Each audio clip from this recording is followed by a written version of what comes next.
Olá, meus amigos, tudo bem com vocês? Durante a semana, tivemos a oportunidade de conhecer um pouco mais sobre os últimos momentos de Cristo antes do seu retorno ao céu. É claro que ficou muitas coisas sem serem abordadas. Por isso que hoje gostaria de lhe apresentar para vocês essa série de estudo bíblico, Os Ensinos de Jesus. É um estudo que lhe ajudará a aprofundar no conhecimento de Cristo e de seu desejo para toda a humanidade. É totalmente grátis. Como faço para receber, pastor? Você preencherá o questionário que seu amigo estará lhe enviando. Ou você pode procurar o seu próprio amigo. Ou, se quiser, poderá ligar para esse número: 43 999 88 9682 e eu estarei lhe atendendo. Muito fácil. Creio que o Senhor terá muitas bênçãos para você através desse estudo, ok?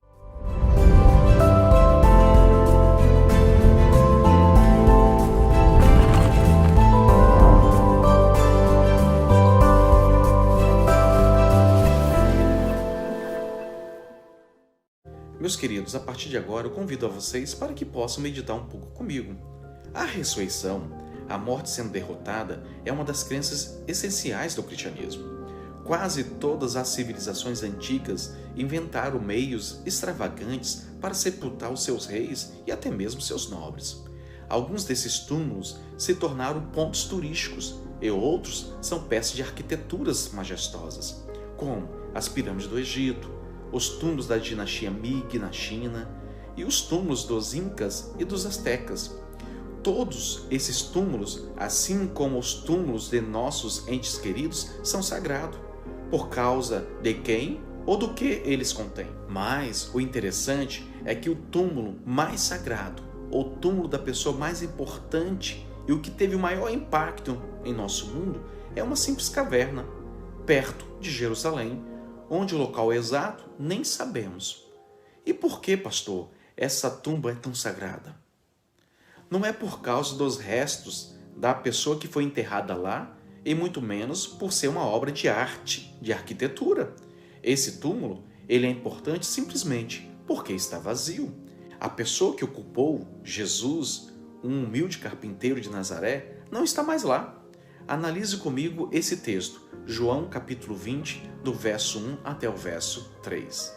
No primeiro dia da semana, Maria Madalena foi ao sepulcro de madrugada, sendo ainda escuro, e viu que a pedra estava removida. Então correu e foi ter com Simão Pedro e com outro discípulo, a quem Jesus amava, e disse-lhe: tiraram do sepulcro o Senhor, e não sabemos onde puseram. Saiu, pois, Pedro e o outro discípulo, e foram ao sepulcro. Amigos, a Sexta-feira Santa foi um dia sombrio e triste, mas o domingo o Senhor triunfou sobre a morte e conquistou a vitória para todas as pessoas. No entanto, a manhã de Páscoa não começou como um grande triunfo. Para os discípulos, o fato de uma tumba estar vazia e o corpo de Jesus ter desaparecido era algo absurdo, uma injustiça. E é curioso perceber que 3 pessoas diferentes foram à tumba naquele dia, e cada um respondeu de uma maneira diferente. João se concentrou na fé. Quando ele ouviu a notícia, pulou e correu com todas as suas forças para chegar ao túmulo. Amava muito Jesus. De todos os discípulos, tinha sido o mais fiel. Estava no pátio quando Jesus foi interrogado e condenado à morte. Estava ao pé da cruz quando Jesus estava lá morrendo. Voluntariamente levou a mãe de Jesus para sua casa para cuidar dela. Ele estava tão empolgado com a possibilidade de Jesus estar vivo que correu mais rápido que nunca. Mas quando chegou ao túmulo, não entrou. Talvez ele pensou que Maria estivesse errada e o corpo de Jesus tivesse sido movido para outra parte da sepultura. Ele não queria ver o corpo de Jesus mutilado. Depois de alguns minutos, quem chega? Pedro. Ele chegou e entrou sem menor hesitação. Pedro viu e ficou admirado, mas João viu e creu. A cova vazia era evidência suficiente para ele de que o que as outras mulheres haviam dito era verdade. Jesus realmente ressuscitou dos mortos. João não precisava ver Jesus para saber que ele estava vivo. Pode ser que tenha muitas pessoas nesse momento como João me assistindo. Pessoas que creem, porque existe uma tumba vazia e porque há o testemunho dos cristãos ao longo dos séculos do fato de que Jesus está vivo. Não precisam ver para acreditar. E para essas pessoas Jesus diz: bem-aventurados os que não viram e ainda creram. João capítulo 20, verso 29. João reagiu ao túmulo vazio com fé. Pedro se concentrou nos fatos. Pedro foi um pouco mais lento que João para chegar ao túmulo. Talvez fosse porque João era mais novo ou temia a ideia de ver Jesus novamente. A última vez que Pedro olhou nos olhos de Jesus foi quando o negou. Possivelmente, Pedro temia ser confrontado com seu pecado e sua culpa. Ele não sabia como lidar com isso. As emoções de Pedro estavam bloqueadas pela dor e culpa que ele sentia. Meus queridos, talvez você não consiga acreditar porque o seu passado está lhe atrapalhando. É difícil acreditar que a ressurreição de Jesus pode acabar com toda essa dor? Deixa eu contar para você algo. Jesus ele pode perdoar e pode curar. Pedro entrou e examinou as evidências por si mesmo. Foi o suficiente para provar que algo havia acontecido ali, mas não foi suficiente para provar que Jesus estava vivo. Embora as evidências sejam boas para convencer a mente, elas não conseguem mudar a vida. Outro relato desse evento está registrado no livro de Lucas. Ali diz: Pedro estava imaginando o que havia acontecido. Lucas capítulo 24, verso 12. Ele era orientado por fatos. Ele precisava de mais provas. Então Pedro fez uma das coisas mais tolas de toda a sua vida. Ele foi embora. Ele saiu sem chegar a alguma conclusão sobre o que havia acontecido. Pedro tivesse ficado um pouquinho mais, teria presenciado o mesmo milagre que Maria presenciou. Muitas pessoas não têm evidência suficiente para confiar em Jesus porque não esperam o suficiente. Elas não leem a palavra de Deus o suficiente. Elas não passam tempo suficiente em oração. Elas saem pela porta da igreja pouco antes de um milagre acontecer e sente-se falta dele. Não saia até ver o milagre, meus irmãos. Pedro foi embora, com o coração ainda partido, mas Maria se concentrou na face de Jesus. Pedro e João foram e investigaram, mas desistiram muito rápido. Quando Pedro e João foram embora, Maria ficou.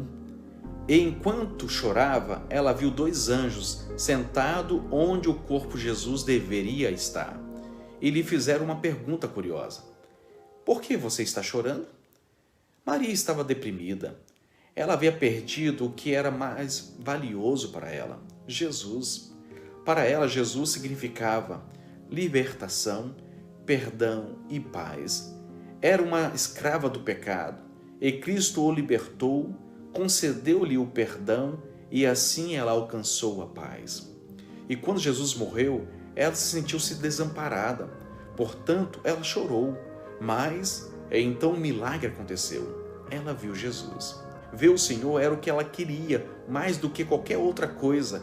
Ela queria vê-lo mais do que qualquer outra pessoa. Ela queria tanto vê-lo que não permitiu que os comentários maldosos ou ameaças que os soldados fizeram aos pés da cruz a afastasse.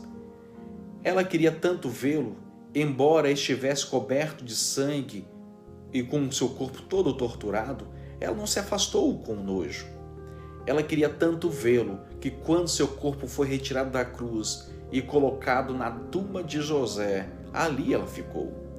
E então, quando o túmulo foi selado com uma pedra na entrada, ela se sentou ao lado de fora do túmulo para vigiar. Maria queria ver Jesus e conseguiu realizar o seu desejo. Ela disse: eu vi o Senhor. Com qual das três testemunhas da tumba vazia você mais se assemelha? Todos os três foram informados do que aconteceu naquele dia. Maria foi informada pelos anjos e Pedro e João foram informados pelas outras mulheres. Todos os três viram a mesma tumba e examinaram a mesma evidência, mas, mesmo assim, os três tiveram reações diferentes. É possível que muitos de vocês sejam como João. Você vê a tumba vazia e acredita. E Jesus disse que você é abençoado por acreditar. Alguns de vocês são como Pedro. Você vê a tumba vazia e não sabe em que acreditar. Há algo errado acontecendo, mas você não sabe o que é. E alguns de vocês são como Maria. Você vê a tumba vazia, a mudança na vida das pessoas e acha que deve haver uma explicação para o que aconteceu. Maria também não acreditou no começo, porém ela permaneceu o suficiente para ter suas perguntas respondidas e sua fé aumentar. Porém, meus queridos, como Maria, precisamos esperar um pouco mais, buscar um pouquinho mais, perseverar um pouco mais, até ver o Senhor Jesus. E assim como o Senhor guiou seus discípulos e a igreja primitiva, Ele também nos guiará. Por isso, por que estamos chorando? A tumba está vazia, Ele ressuscitou, e porque Ele vive, nós também viveremos. Vamos orar? Querido Pai, obrigado porque o Senhor tem feito maravilhas em nossas vidas. Essa semana com certeza foi uma semana de muitas bênçãos. Precisamos muito do Senhor, mas queremos ser como Maria, queremos ser perseverantes, queremos crer e queremos ouvir e ver o Senhor. Mas entendemos que se nós não tomarmos uma posição hoje diante do Senhor, isso não será uma realidade em nós. Por isso, ó Pai, nos conceda a graça da Tua presença e que o Espírito Santo esteja em nós, para que nossos corações possam ser abertos, para que o Senhor possa morar nele. É em nome do Senhor Jesus. Amém. Meus amigos, aqui está o seu estudo bíblico. Faça contato e ele chegará em tuas mãos. E que Deus os abençoe. Um abração para todos.